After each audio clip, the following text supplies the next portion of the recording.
No ano de 2025, aconteceu algo que quase ninguém imaginava. Pela primeira vez, uma inteligência artificial recebeu acesso a décadas de vídeos, fotografias aéreas e medições coletadas sobre círculos nas plantações. O que ela revelou abalou até os céticos mais antigos, aqueles que sempre trataram o tema como piada ou histeria coletiva. Padrões que durante anos foram ridicularizados como falsificações começaram a mostrar uma precisão matemática tão perfeita que praticamente eliminava a hipótese de acaso. Fractais bem definidos, ângulos exatos, alinhamentos impecáveis, formas que não apenas surgiam e desapareciam, mas que pareciam conversar entre si ao longo do tempo, como capítulos de um mesmo projeto espalhados por décadas. Algumas formações recentes demonstravam uma ligação direta com desenhos que haviam surgido mais de 20 anos antes em campos ingleses. Não era uma semelhança vaga, do tipo parecido, era correspondência de proporção, orientação e estrutura. A análise apontava para uma inteligência por trás do fenômeno, mas não para aquela que as pessoas costumam imaginar quando pensam em discos voadores ou mensagens do espaço. E justamente por isso, tudo ficava mais inquietante do que qualquer história de alienígenas ou de brincalhões com tábuas e cordas. Se esse assunto te prende como me prende, fica até o final, deixa tua opinião nos comentários e se inscreve no canal, porque o que vem a seguir cresce rápido e muda o jeito como a gente enxerga essa história. Mas antes de entender o que a inteligência artificial de fato encontrou, precisamos voltar ao começo, porque há uma pergunta que se impõe desde o primeiro minuto. Por que o Estado observou esse fenômeno desde tão cedo? Quem procura a origem dos círculos nas plantações não vai encontrá-la no século XX. A trilha vai muito mais para trás, até o ano de 1678. Naquela época, surgiu uma gravura em madeira que ficou conhecida como o Diabo Ceifador. Ela mostrava uma criatura com chifres que, segundo o relato, teria cortado um padrão no campo de um agricultor durante a noite, como vingança, porque o homem teria se recusado a pagar um valor justo pelo trabalho. Hoje, especialistas em história tratam isso como uma narrativa moral, um conto de advertência. Mas uma ideia se manteve viva. Era possível deixar mensagens no chão. Séculos depois, já perto do fim do século XX, o estranho reapareceu. Da noite para o dia, figuras surgiam em plantações na Inglaterra. No começo, eram círculos pequenos e simples, nada que parecesse extraordinário. Só que, em menos de 10 anos, tudo mudou. Os desenhos ficaram maiores, mais complexos, mais precisos. No fim dos anos 80 e no início dos anos 90, algumas formações ocupavam centenas de metros e exibiam construções geométricas que lembravam mais plantas de engenharia do que danos aleatórios causados por pessoas caminhando num campo. Então, no ano de 1991, 2 homens apareceram e afirmaram ser os responsáveis. Doug Bauer e Dave Chorley disseram que entravam nos campos à noite com tábuas e cordas e faziam os círculos como brincadeira. A imprensa adorou. Jornais e programas de TV repetiram a história como se fosse a conclusão definitiva. Para muita gente, o caso estava encerrado. Mistério resolvido. Só que aí começa o problema real. O método apresentado por eles até poderia explicar os círculos pequenos e imperfeitos que apareceram no fim dos anos 70 e no começo dos anos 80, mas não explicava as formações extremamente sofisticadas dos anos 90. Fractais detalhados, linhas retas atravessando campos do tamanho de estádios, arranjos baseados em estrelas, tudo supostamente feito na escuridão total, sem erro, sem hesitação, sem marcas claras de processo. Até alguns críticos tiveram que admitir: confissão não cobria tudo. E uma pergunta ainda mais desconfortável surgiu: por que esses eventos aconteciam justamente em determinados períodos, como se obedecessem a um calendário invisível? É aqui que a chamada Operação Blackbird ganha peso. Ela não parece ter sido um acaso, nem uma simples observação curiosa. Se você quer realmente acabar com um mistério, não basta negar. Você substitui o mistério por uma explicação ridícula e humana, uma história fácil de digerir. Doug e Dave, nesse contexto, não foram os homens que revelaram a verdade. Eles serviram como desvio de atenção. Enquanto o público ria da brincadeira, pesquisadores examinavam o que havia dentro das formações. O grupo conhecido como Equipe BLT, com Burke, Levengood e Talbot, analisou plantas e solo de vários círculos. E o que encontraram continua sendo, até hoje, uma das partes mais perturbadoras desse caso. Em formações consideradas autênticas, os caules não estavam quebrados como estariam se alguém tivesse pisoteado e esmagado as plantas. Eles estavam dobrados, esticados, curvados em ângulos retos, como se tivessem amolecido por dentro antes de se acomodarem no chão. No microscópio, os nós, as partes de ligação do caule, pareciam ter se rompido internamente, como se tivessem estourado, lembrando o material vegetal submetido a aquecimento extremamente rápido. No solo, surgiam partículas magnéticas fundidas em pequenas esferas. Esses efeitos podem ser reproduzidos em laboratório com micro-ondas, mas não ao ar livre, numa plantação, em uma única noite, sem ferramentas, sem marcas de queimadura, sem trilhas claras de entrada e saída. Aquilo não era apenas estética, era física. O contraste ficava ainda mais evidente quando se comparavam desenhos simples, feitos com corda, e passos com padrões altamente complexos, como o conjunto de Mandelbrot, um fractal natural que apareceu em círculos de plantação, justamente no ano de 1991. Um lado parece um desenho, o outro é uma estrutura matemática profunda, típica de simulações computacionais ou da natureza, não de pessoas improvisando no escuro. Mesmo assim, a opinião pública se cristalizou. É tudo feito por gente. O debate parecia morto, só que as evidências não desapareceram. Células vegetais esticadas, solo parcialmente fundido, anomalias magnéticas, isso não se falsifica facilmente. Medições eletromagnéticas em áreas grandes também não. Claro que existiram imitações. Todo fenômeno estranho atrai imitadores. Mas e o restante? E as formações que surgiam sem trilhas visíveis afetavam equipamentos e deixavam alterações microscópicas? É por isso que voltamos à Operação Blackbird. Oficialmente, ela existia para pegar falsificadores, com câmeras avançadas e vigilância militar. Mas relatos internos sugerem que houve muito mais do que observação. Algumas formações surgidas sob vigilância foram registradas com cuidado, outras desapareceram de registros oficiais. E se órgãos do Estado não apenas assistiram, mas interferiram? Se Doug e Dave foram distração e a equipe BLT encontrou anomalias reais, então quem produziu as formações que desafiam explicações simples? Talvez a investigação estatal não tivesse como objetivo resolver o enigma, mas administrá-lo. E se isso for verdade, o que eles tentavam manter escondido? No verão do ano de 1990, os círculos nas plantações já haviam deixado de ser uma curiosidade regional para se tornarem um enigma de alcance mundial. Agricultores, pesquisadores, jornalistas e curiosos de diversos países voltavam seus olhos para o mesmo lugar. Foi exatamente nesse momento que a chamada Operação Blackbird entrou em ação. Entre o dia 23 de julho e o dia 12 de agosto, o Ministério da Defesa autorizou uma vigilância contínua na região de Wiltshire. Conduzida por Colin Andrews e Pat Delgado, não se tratava de uma simples iniciativa acadêmica. Equipamentos de nível militar foram mobilizados, sistemas de visão noturna, sensores infravermelhos e radares. Tudo direcionado aos campos próximos a Silbury Hill, uma das estruturas artificiais mais antigas da Europa. Oficialmente, o objetivo era flagrar os responsáveis pelas supostas fraudes. A missão parecia clara e direta. No entanto, o que foi observado não se encaixava nessa narrativa. Antes do surgimento de algumas formações, câmeras registraram pequenas esferas luminosas se movendo rapidamente sobre os campos. Não se comportavam como lanternas, helicópteros ou qualquer aeronave conhecida. Eram silenciosas, velozes e pareciam mudar de direção sem inércia. Pouco tempo depois, essas gravações desapareceram. Ao público, foi dito que a operação não havia produzido resultados relevantes. nenhuma evidência concreta, nada fora do comum. Mas isso levantava uma contradição incômoda. Se tudo não passava de brincadeira, por que utilizar tecnologia de espionagem? E, mais estranho ainda, por que ocultar justamente os registros mais extraordinários? Anos depois, Colin Andrews admitiria que a Operação Blackbird não esteve totalmente sob seu controle. O exército havia incorporado objetivos próprios. Na prática, duas operações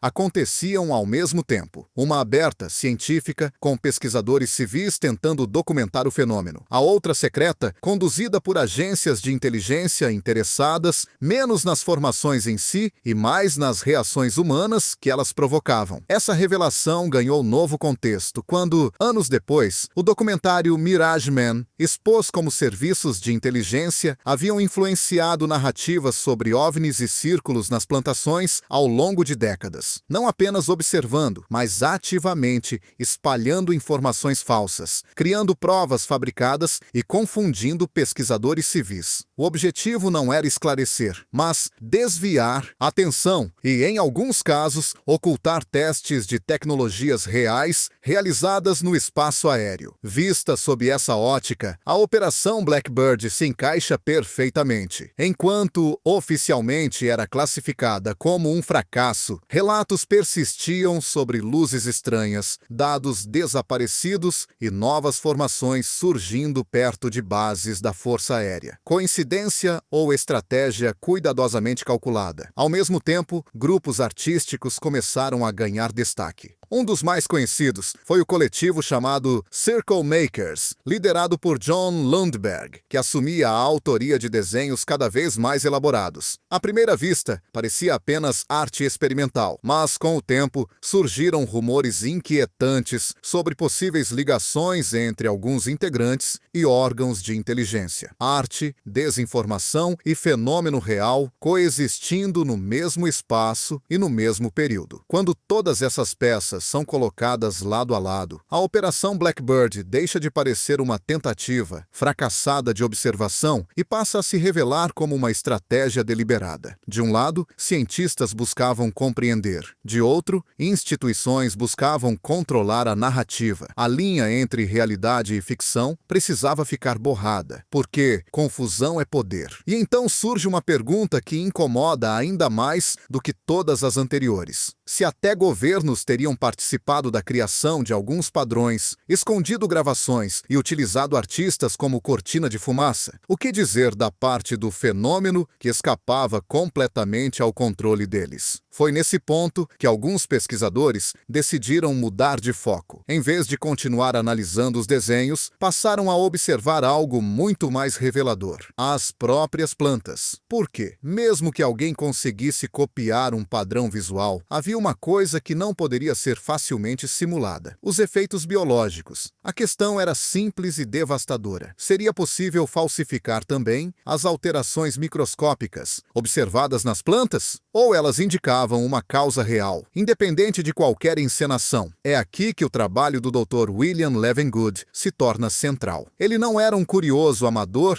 nem um entusiasta em busca de fama. Era biofísico, com estudos publicados em revistas científicas respeitadas. Em meados da década de 90, fez exatamente o que muitas instituições evitavam. Ignorou o debate público e analisou os dados crus. Entre os anos de 1994 e 1999, ele estudou amostras de plantas de mais de 350 formações espalhadas por 8 países diferentes. Não se tratava de casos isolados, mas de um conjunto global de informações. Externamente, as plantas pareciam intactas, nenhum sinal de fogo, nenhum caule quebrado. Mas, sob o microscópio, a história era outra. Os nós dos caules estavam alongados, distendidos, como se o interior tivesse amolecido de forma repentina. As paredes celulares pareciam ter cedido sob uma pressão súbita, quase como uma explosão microscópica. Para provocar uma expansão tão rápida, seriam necessárias temperaturas próximas de 1500 graus Celsius, mais altas do que lava derretida, e ainda assim não havia sinais visíveis de calor ou combustão. Além disso, as equipes de Leavengood encontraram minúsculas esferas metálicas no solo, partículas de ferro fundidas, aderidas a grãos de areia. Essas estruturas só se formam quando o solo é exposto por um instante a temperaturas extremamente elevadas, como em eventos de plasma ou descargas energéticas intensas. Não poderiam ser produzidas por tábuas, cordas ou passos humanos. O aspecto mais surpreendente surgiu nos testes laboratoriais. Sementes retiradas de formações consideradas autênticas germinavam mais rapidamente, desenvolviam raízes mais espessas e brotos mais longos. Em alguns experimentos, o crescimento superava o das amostras de controle em 30 a 40%. Uma brincadeira não fortalece a vida vegetal. Isso indicava a energia aplicada com precisão. Leavengood não estava sozinho. Nancy Talbot, cofundadora da equipe BLT, registrou ao longo de anos os mesmos efeitos em campos da Inglaterra, dos Países Baixos, do Canadá e dos Estados Unidos. Os padrões se repetiam de forma consistente demais para serem coincidência e complexos demais para serem obra humana comum. Mais tarde, surgiu uma confirmação independente. O físico holandês Eltjo Hazelhoff realizou seus próprios estudos e chegou a uma conclusão inquietante. As plantas não haviam sido simplesmente pressionadas de lado. Elas pareciam ter sido afetadas a partir de um único ponto acima do campo, como se uma fonte de energia altamente focada tivesse atuado de cima para baixo. Seus resultados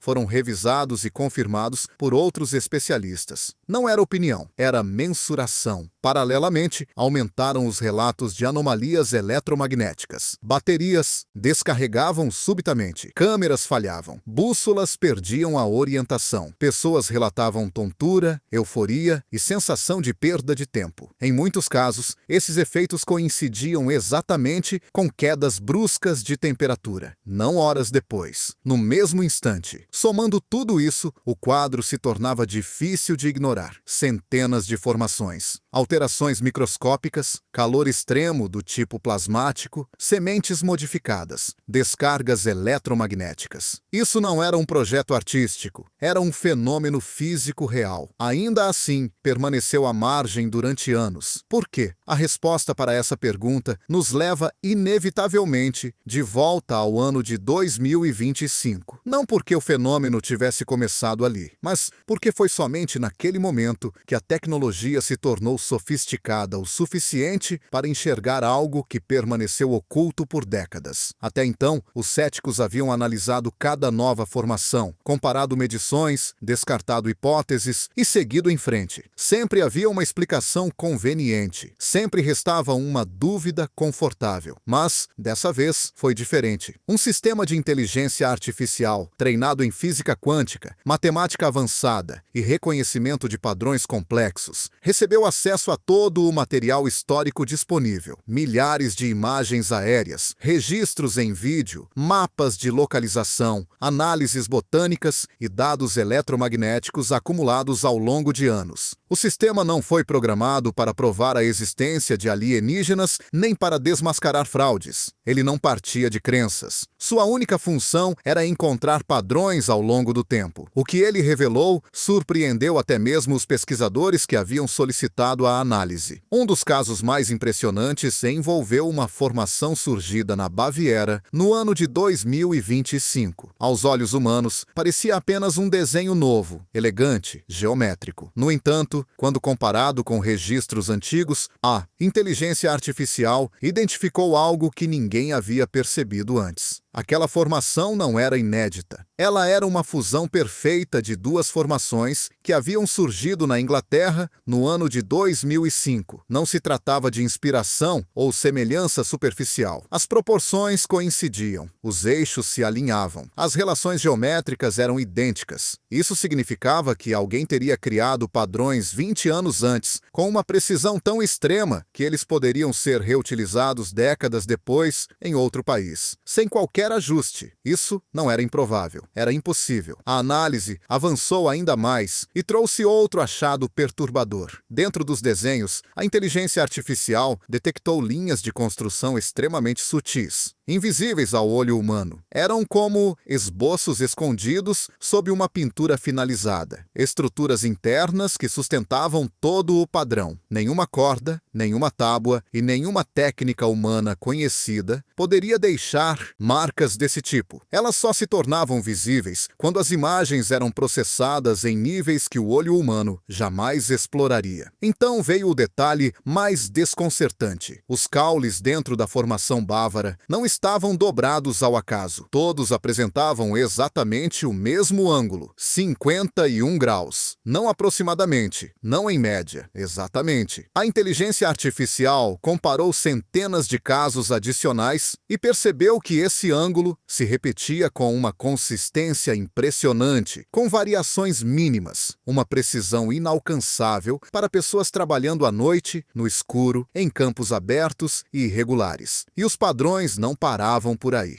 As mesmas proporções matemáticas presentes em círculos de Wiltshire no ano de 1990 reapareciam em formações na Holanda no ano de 2010 e, novamente, na Baviera em 2025. Era como um tema musical matemático que retornava periodicamente, evoluindo, mas mantendo sua essência, uma estrutura que se revelava lentamente ao longo do tempo. Diante disso, a inteligência artificial chegou a uma conclusão inquietante. Aqueles padrões não eram apenas matematicamente belos. Eles carregavam informação, não em forma de linguagem ou símbolos reconhecíveis, mas como estrutura pura, proporção, repetição, ritmo. Uma mensagem que não precisava ser lida, apenas reconhecida quando a tecnologia estivesse pronta. Visualmente, o resultado era perturbador. Duas formações inglesas de 2005 se sobrepunham perfeitamente a um campo bávaro de 2025. Tudo se encaixava. As linhas ocultas surgiam. Os dados laboratoriais confirmavam os mesmos ângulos de dobra. De repente, o fenômeno parecia menos uma expressão artística e mais um projeto técnico deliberado. Quando uma máquina consegue identificar um plano de longo prazo que nenhum ser humano percebeu durante mais de 40 anos, surge uma pergunta inevitável. Isso foi feito para ser descoberto apenas por inteligência artificial? Foi planejado para um futuro